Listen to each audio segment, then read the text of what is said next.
Hello all. Today, Pedro and I, we are here to share our view about South America, soybean corn outlook. We are from Market Intelligence here at hEDGEpoint. Pedro, welcome. Thanks, guys. Hope to be helpful to you guys today in deciphering some of the stuff that we're going to be covering here today. For sure. So let's start with our agenda for the day. Before that, pardon, I'd like to invite you to be in contact with us, to receive our reports, our analysis for different markets that we cover here at hEDGEpoint. So here we have the QR code to access our page. And starting with the agenda of today. So first, we will highlight the growth in South America, what we are expecting, especially for next year. Also El Nino, how it will impact the crops down here in South America.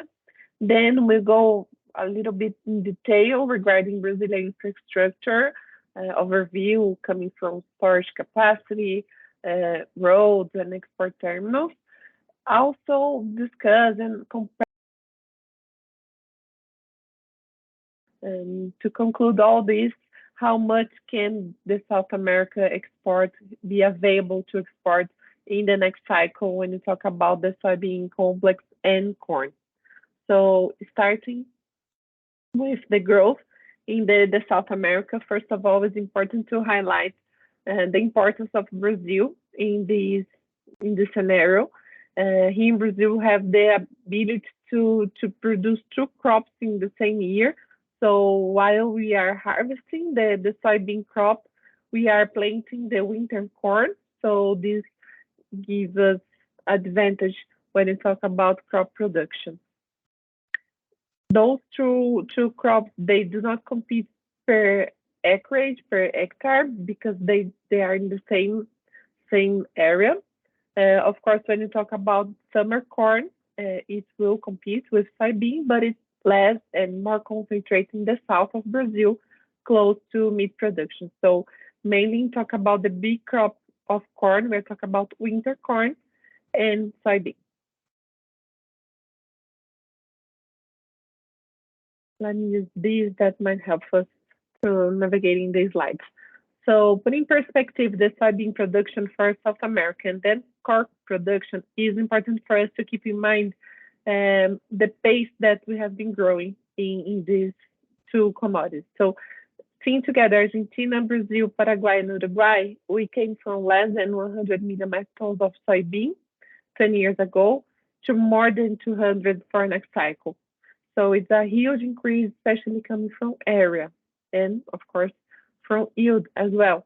The same for corn. So in 20 years ago, we were lower than 60 million metric tons, and now we are getting close to 109 million metric tons of corn produced here in South America. So it's a huge increase, and we'll detail a little bit how we are consuming these products, how we are exporting them. Talking about Brazil, we saw a huge increase coming from area, from acreage. How about the future? What can we expect? So put in perspective, we have here this map where the soybean area is located in Brazil, and here the cattle herd density in the country. So usually cattle go first, and then crops can be planted right after. Not in our regions, because some of them are not appropriate for crop producing, and it's also fair to highlight that it's not a rule. So we can have new area for crop that didn't have cattle before, but this is something that helps us to see where are the new areas, probably the new areas in the future of Brazil. Of course, you need to take into consideration that Amazonia region, there's laws and protections that we cannot have crops in there. So here, for example, we have protect areas, all the federal conservation areas and also native people reservation in the country, a big amount, an important amount of it in the Amazon rainforest. So it's a place where it's protected, so it cannot grow. Mato Grosso is right here. Here we highlighted the map with the state, so big producer of soybean close to this region. So it's a point of attention for them. when you talk about increasing area for grains. And expecting what can we expect for the next cycle? First of all, it's important to highlight that we have just started planting in Paraná, and now we are about to start planting in Mato Grosso do Sul state. And why do you have this law? Why do you have this sanitary period, if you can call like this? Once we don't have snow in the region, the country, we need to keep a space until the next cycle to protect the crop from some disease. So it's a law.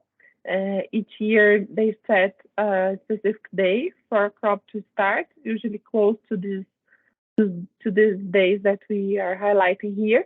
And it's also important to mention that, for example, in Mato Grosso, we have seen some farmers trying to access the government, trying to find some gaps in the rules to start planting before usually cotton producers, because they need to plant soybean as soon as possible, to harvest it as soon as possible, then to be able to plant cotton. So this is something that is happening so far right now in Brazil. So it's a point of attention for us in the future to keep a close eye on this, to see if this increases, it might be an issue for crop protection. And moving on to what can we expect in the next cycle, we need to take in perspective the gross return that farmers are having here in Brazil. So talk about soybean and winter corn, we have seen that the past years was very good for them when you talk about gross return, but last cycle was not that good anymore. So things are changing. This perspective is changing, and this demand attention for us when we will forecast production. An important line when we talk about gross return is the cost. So here, for example, we got some fertilizers cost. We have seen that prices reduce it and then stop it. So it probably won't go lower than this. This has been reducing the producer and purchase power when you compare soybean to maize, for example. It's lower than in the past, but it's still in a good pace compared to past years. It's still in a good level. So of course we are seeing less return due to the cost of production, but it is still profitable. That is the picture for Brazil. When you come to Argentina, it's a smaller country, and the acreage they have available to grow soybean and corn is stacked close to 23 million hectares. So they don't have much room to grow this production. So they need to divide between soybean and corn, and take into consideration the cost of production for them in USD, in dollar, we see elevated costs for corn. So this probably will incentivize them to plant more soybean instead of corn, due to the issues that they are facing regarding cash availability to regarding excess dollars. So this is something for us that we'll see in the future an increase in soybean area instead of corn. For both Brazil and Argentina, and of course Paraguay, Uruguay as well, we have El Nino impacting us this cycle. And usually it tends to be positive when you take into consideration the precipitation. Normally, El Nino years tend to be positive for the south of Brazil and for Argentina. So Rio Grande do Sul, that have been facing few years with not performing well their crop, they will have room for increase their production this year. Of course, some issues are expecting the north of Brazil. States like Maranhão, Pará, Piauí, Tocantins might face some issues due to lower precipitation levels. But when you take the entire Brazil in consideration, the amount that the south will grow will probably be more than the amount that north might face some issues. So overall perspective is that a near with El Niño in Brazil tends to be positive for crop production. So forecasting the next cycle for soybean in Brazil, we are expecting a record production close to 163 million metric tons. It's based in increasing area as it has happening, but not that strong as in the past, and also an increasing yield for next cycle. This when you talk about soybean. Talking about corn, we expect the new crop to be at the same level of this current record of more than 130 million metric tons of corn, especially regarding an increasing area. So the same pace that we saw for soybean, we are seeing for corn. Of course, there's room until there where the big numbers here will be the winter corn to be planted next year to be harvested in the middle of next year. So, but the first picture that we are seeing is a record production for corn as well here in Brazil. And talk about Argentina, the first picture is the corn production recovery for 34 to 54 million metric tons, with a potential downside here because of the cost of production that I just mentioned, that we might see an increase of area for soybean.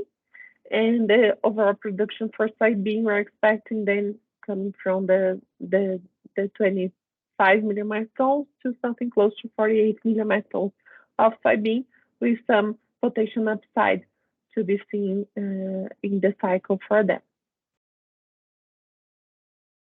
Okay, so we'll have huge production, huge crops ahead of us, and how we'll deliver all these products for the market, how we are organized. So it's important to take some details in consideration here in Brazil. First of all, we divided the country with the states that we call North, that usually tends to be exported in North parts, and the states in the South that usually tends to be exported in the South, or in the future will be organized like this. So here, for example, we highlighted main ports that we export grains.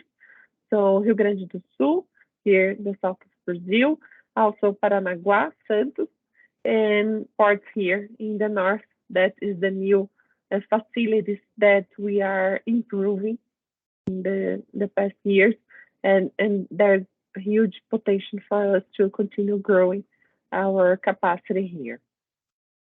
Yeah, and Thais, if I may just add something on this map, one thing that is interesting, as Thais was highlighting, is that we'll see this further ahead, but there's a lot of concentration of big ports in the south. So 3 out of our 4 ports that have capacity over 15 million tons a year are located in the north. So there's still a lot of room for a lot of potential of growth in the north of the country.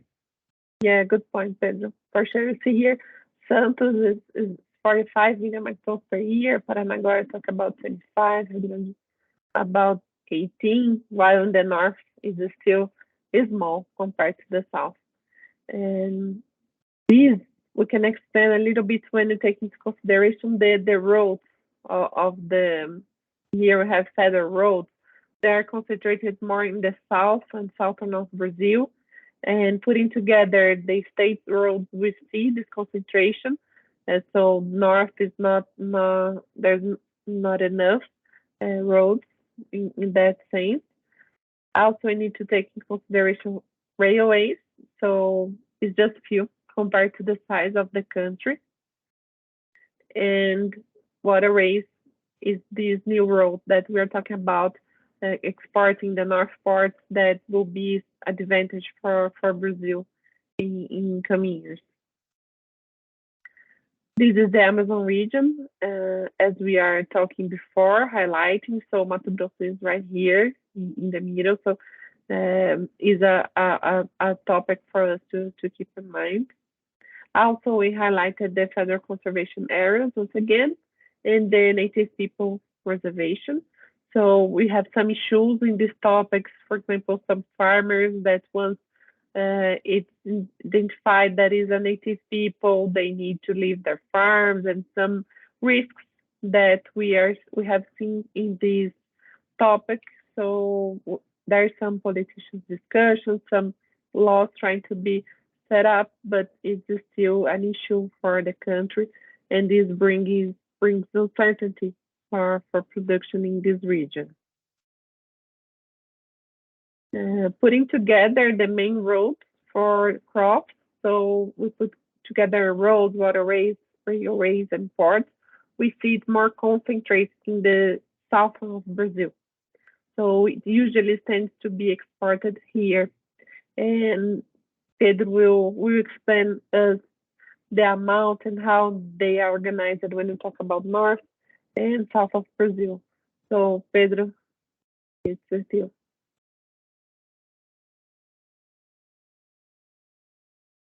Thanks, Thais. I can just switch to my screen to make it easier.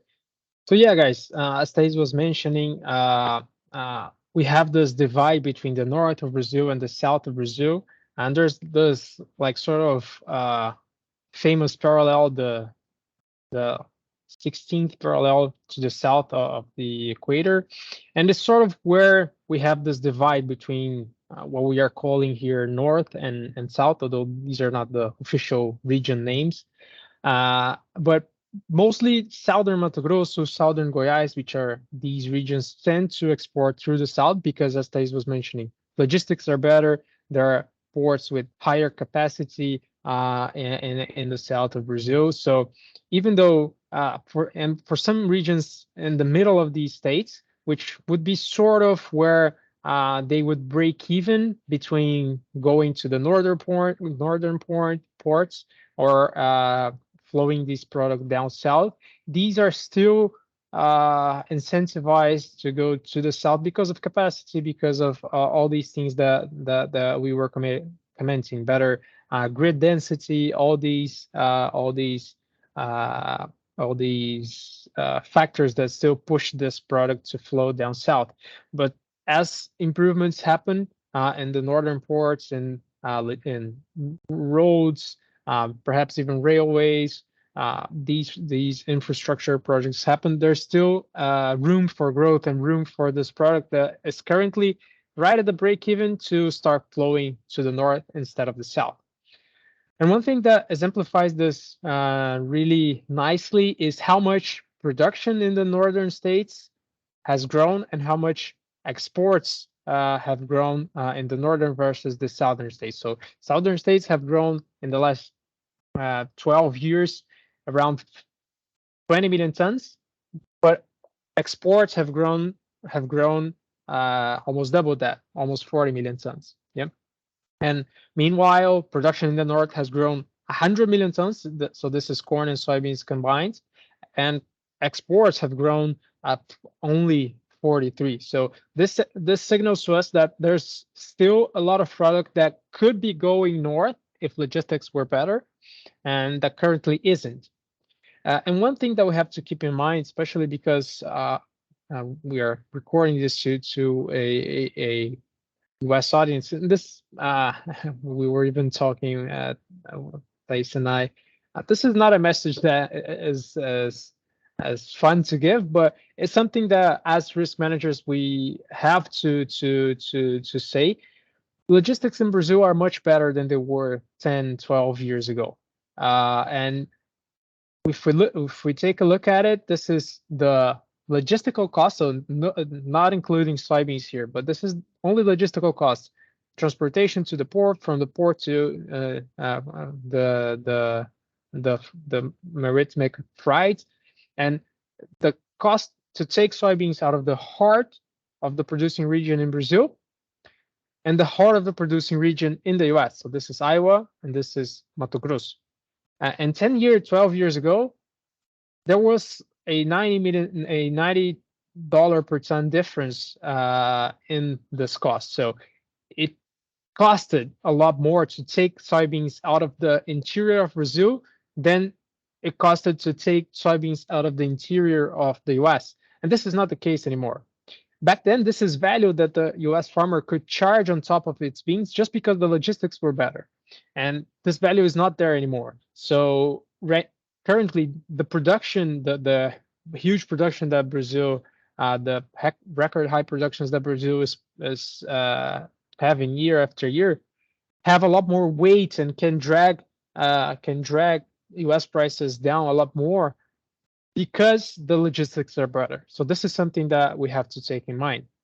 And just this month, August 23, we beat the previous record. We had Blanc being knocking on the 18 million ton mark a month of exports of soybeans, corn, and sugar combined. And in August we broke the record. So a lot of little factors went into that. So we had a huge soybean crop, we had a huge corn crop. The crops were delayed. We had about a few weeks of delay in the soybeans, and then a few weeks of delay on the corn, which this pushed the export seasonality forward a bit. You see, we always reach the peak around April and May. This year, corn exports were a lot stronger. August is a month with more working days. We have no holidays here in Brazil. It rains less than in April and May, so we have less stops in at the port. So a lot of little factors combined for us to have this huge record here in August. But it also goes to show how logistics are getting better in port capacity, even though stressed. This is a stress level because we have been exporting high volumes month after month for several months in a row. So this is a stress level for us, and ports will have to stop for maintenance at some point. So it's not a level that we can keep throughout the year. But again, goes to show that Brazil is capable of exporting these volumes that we have been producing, which was a concern even at the beginning of the year. We weren't sure that we were that we were going to be able to make this kind of volumes. And showing lineups versus waiting times, we can see lineups are huge. Yeah, that's why we are exporting so much volume. Waiting times are also huge. So this shows that to get to these numbers, our logistics are stressed. They are max capacity, and not only to export these volumes, to ship these volumes, but also to get with the soybeans to the ports. Because as you guys saw, the grid density in Brazil is not great. It's actually pretty bad in comparison, for example, road-wise with the US. We have a lot less roads per square kilometer than US has. So, and this is there's big empty spaces, especially as we move up north, as we move to regions that have a lot more native forests and this sort of thing. So, we have improved, but there's still a long way to go for us to reach levels that are comparable. But in any case, this is something that I think the big message here is that this increasing competitiveness and the fact that there's still a lot more room for growth, especially in the north, which is a region that competes a lot more with the Gulf, right? Because the main exporting hub for grains, for U.S. grains. This also, all these factors contribute so that Brazilian production, the record high Brazilian production, weighs more in U.S. prices currently than it did 10 years ago, even 5 years ago. Yeah. So this is something to watch. Now, speaking of prices, and when we are talking about, especially early next year, we are, as Thais mentioned, we have our first numbers for new crop 23-24, and we are looking at how basis is going to behave in Brazil, how prices are going to behave in Brazil. And this year we had not record low, but negative export premiums, which is it's not unseen in the past, but it's pretty rare if we take a look at like 20 years history. And what can we expect for next year? Well, the short answer is the same. So forward premiums are pretty pressured as we move into March and April, which is when the new crop is getting harvested and getting to the ports to be exported. So we should see the same pressure. At least that's what prices are. That's what forward prices are signaling right now. And of course, this like negative basis, pretty low basis everywhere in Brazil, is mainly a product of a record high production here and a production in the West that is stabilizing around that 115, 120 million tons. So we have big growth here, not as much growth in the US. That makes US expensive and Brazil cheap. Uh, Now, this is the main factor. Uh, but there are a couple of other internal factors in Brazil that are contributing for us to have this huge pressure in prices, especially as we are harvesting, because we use and bases have rebounded lower a bit currently, but especially in the harvest period, they're pretty low. And one thing that contributes to this factor is one, we don't have enough storage for everything that we produce. So in the US, this isn't a problem. US has more storage capacity than its production. In Brazil, we have less. And historically, over the last 5 years, we had around the capacity to store around 80% of what we produce, corn and soybeans combined. And this is not considering other crops. This is not considering carryover, which this year is probably going to be higher. So this is considering only production, right? And this year, with the increase that we had, record high corn production, record high soybean production, this has declined to about like 70%. Yeah, so there are states with more than 40 million tons of deficit. The states that has surplus are either states that produce little, like São Paulo, or states that had a crop failure, like Rio Grande do Sul. If Rio Grande do Sul produces normally, uh, they are still at a surplus, but not as big as 13 million tons, right? So the lack of storage capacity makes so that the farmer is obligated or forced to sell at the worst moment in the year, which is when everybody's harvesting, everybody's facing the same sales pressure. So the farmer is forced to push its soybeans out because it has no room to store the soybeans to then harvest the corn and the winter corn and store it as well. So it is forced to sell at the moment that it is getting harvested, or is forced to sell a big chunk of it at the moment that he is harvesting, and that creates a sales pressure in the market that makes the prices go down even further at harvest time. So this is the factor number one. Factor number two is farmer selling. So the returns, the gross returns that Thais showed at the beginning, what we do here is we take a pre and a post harvest return. So that means like the cost indications that he had prior to harvesting, and the forward price that he had for his soybeans, and at the end of the crop, the cost that he actually paid for for for fertilizers, seeds, and so on, versus the spot price that he got at harvest. And for a few years in a row, farmers got better returns at the end of the harvest.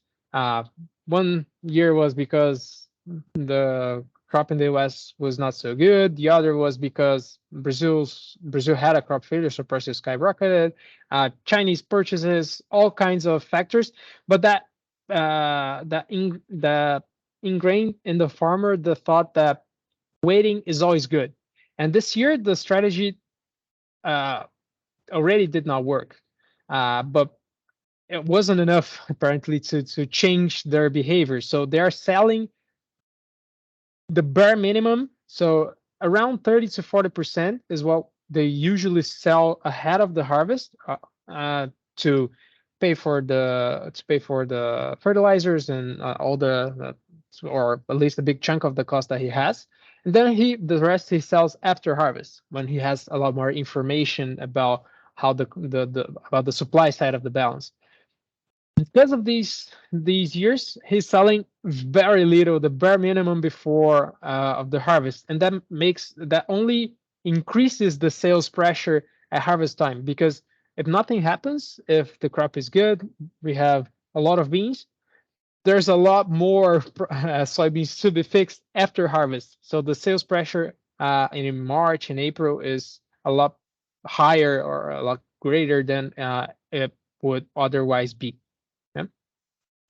Okay, so this is it on prices. We do expect the same behavior out of basis next year. Negatives, very likely negative negative export premiums.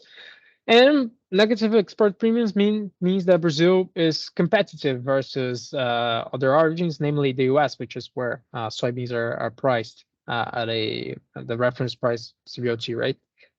But so this means that Brazilian export window is growing, and we are exporting almost until US is starting to harvest. So if we take a look at over here, Brazilian prices are pretty cheap almost into October. November is when the US American beans are really getting to the ports. And right now, with some issues reappearing in the Mississippi River, this makes so that the price at the Gulf may have some support because the logistics get a bit more expensive to get with the American beans out of the Midwest and uh, and into the ports at the Gulf. And in terms of maritime freight, the cost to get beans out of Santos and out of the Gulf to Dalian is pretty much the same. So there isn't like really a competitive advantage once we get to the port, right? And for those buyers with enough coverage, if we indeed, of course, there's a risk to that. We have to get a good crop out of Brazil. So crop hasn't even been planted yet, but if the buyer has a good coverage, if we wait 2, 3, actually 4 months, which is not a small period, so US will still export, but if he has a room to wait a bit more, he gets a lot cheaper beans once we get into February, March, when Brazil is harvesting once again. Okay, so that's it for Brazilian infrastructure. Now we move into consumption versus exports. And South America has been gaining share globally, and this is especially true for soybeans and has been happening for a longer period of time. Brazil exporting corn is not a new thing, but it has grown pretty. It has really started to kick in, and to Brazil has really started to grow on as a big corn exporter in the last 2 years, which is when our winter crop really grew, and or domestic consumption is not keeping up pace. So there's a lot more corn to be exported. Argentina market is pretty focused, is really focused on the export. So you see meal, oil, corn, and even though a lot of the beans stay within the country, they are transformed in meal and oil to get exported. So Argentina is a very export-focused market, while Brazil is a bit more balanced. So soybean and meal are a bit half 50-50, half gets exported, half stays inside the country, around ballpark. Corn is the share of corn exports is growing, and meal is traditionally a domestic market in Brazil, like in the US, because of the biofuels industry. Speaking of biofuels, both biodiesel and ethanol are providing growth for oil, soy oil, and corn consumption, especially in the case of corn. Corn-based ethanol in Brazil is a new thing for us, and it has started as a way of consuming all of this corn that is produced, especially in the center west, so Mato Grosso, Goiás. And this year, especially, it has been a great year for corn-based ethanol in Brazil because cane based ethanol, which is the traditional feedstock for ethanol in Brazil. The cane is getting is getting a lot more towards sugar, which is paying better for the sugar mills, while ethanol is not paying as much. And because we have such a surplus of ethanol, especially in these states, Mato Grosso, Goiás. These guys are getting cheap corn with not as much competition from sugarcane ethanol. Yeah, so and again, where this consumption is located. So as I mentioned, here we have Mato Grosso, Goiás. You can see that the corn ethanol plants are really focused over here in Mato Grosso and Goiás. Meanwhile, the biodiesel producers are pretty much spread throughout Brazil, but focused on big producing states. So Mato Grosso, Goiás, Mato Grosso do Sul, Rio Grande do Sul, and especially there's a big concentration of big plants in the south of Brazil as well. Now moving, that's on the biofuel space. Moving back to the crush side, we can see that the map for biodiesel, I'm sorry, and for crush plants is pretty similar, and a lot of those do the two things. They do the crush and also produce the biofuels. But if we take a look at capacity, and the latest data that we have is for 2022. If we don't get for 2022, if we don't get any growth, if we don't get any investment to reach the level of crush that USDA is estimating for Brazil, we are getting really close to max capacity in Brazil. So this is something to watch out for. In the past, we always had spare capacity and room for growth in our domestic consumption, and this is not, the room for growth is not as big as it once were. So there has to be investments. Infrastructure takes longer to kick in place than area growth and production growth in terms of soybeans and corn. So this is something that we have to watch out. Meanwhile, in Argentina, there's huge spare capacity, and Argentina is has a logistically favorable geography. So they have the main producing regions in Argentina are here in Cordoba, Santa Fe, Entre Rios, north of Buenos Aires, and this is also where the big crushing plants are, and where Paraná River flows out to the sea. So they have production close to consumption, close to high waterways into the sea.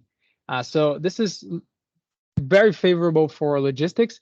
And Argentina is a big meal producer. So this year, US and Brazil especially, but US also, took advantage of the fact that Argentina had low production, and we had demand for oil, and we could export the meal.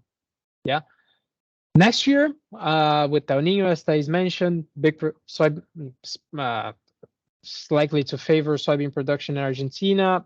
All those factors. Probably Argentina is going to have a lot more meal than it had this year. We are going to face a lot more competition in the international market to export our meal, and the consumption of meal in Brazil and in the US as well is not growing as much as our consumption for oil. So we might have an excess of meal that could put some pressure on prices. Speaking of main export destinations, China dominates Brazilian bean market, and that has been the case for the last 10 years. So you can see the profile of exporters hasn't really changed much. In corn, however, as we were mentioning, exporting corn is sort of a new thing in Brazil. It has been happening for a while, but we are really stepping, really consolidating as a big exporter in the last few years. So the profile of importers of Brazilian corn has been changing. China is a very recent event for us. They have cleared Brazil as an exporter just last year. Japan continues to be a big importer for us. So the big growth in destinations for us has been in East Asian markets. So Japan, China, South Korea, Vietnam. But there are still some traditional importers of Brazilian corn that remain. One example is Iran, and that's an interesting fact because Iran can import from the U.S. because of the political issues. So Iran has always been a big importer of Brazilian corn. Okay, we're moving to conclusions, and again, Thais, feel free to jump in at any point. I think the main highlight that we have for today is that for 23-24, we should have big productions in coming out of South America for both corn and soybeans. Argentina is in recovery mode. They had a terrible year, and 2023 was a terrible year for them, both corn and beans. Political instability. We have elections there. El Nino should be pretty positive for yields, and the instability and the difficulties in getting dollars should push them a bit more towards beans, but yields should be good in both. Now, and also they should get back with a lot more strength in the meal market. And this is something that we have to watch out because Brazil and the US have been taking advantage of higher international demand for meal to export its meal, to export our meal, and really use the oil. That might not be the case next year. We will face higher competition from them in the international market, and because we need the oil, we might still need to crush, but have a lot of excess of meal that could put some pressure on prices. Something to add is if I'm missing something. No, it's all covered. This is the key message. So we will expect a huge amount of soybean, corn, soy meal to be exported. If you compare to past years, it's an important increase, and we are really relying the upside of demand to consume this. Of course, production has been growing more than demand. So this is the key message for us in those markets. And Pedro, thank you for being here. Once again, the link to subscribe, and then we have our contact. Feel free to reach us out to have some conversations, discuss, to go deep in some numbers, some data. We'll be happy to help. Thank you. Thank you for the invite. Hope that it has been helpful to all of you guys.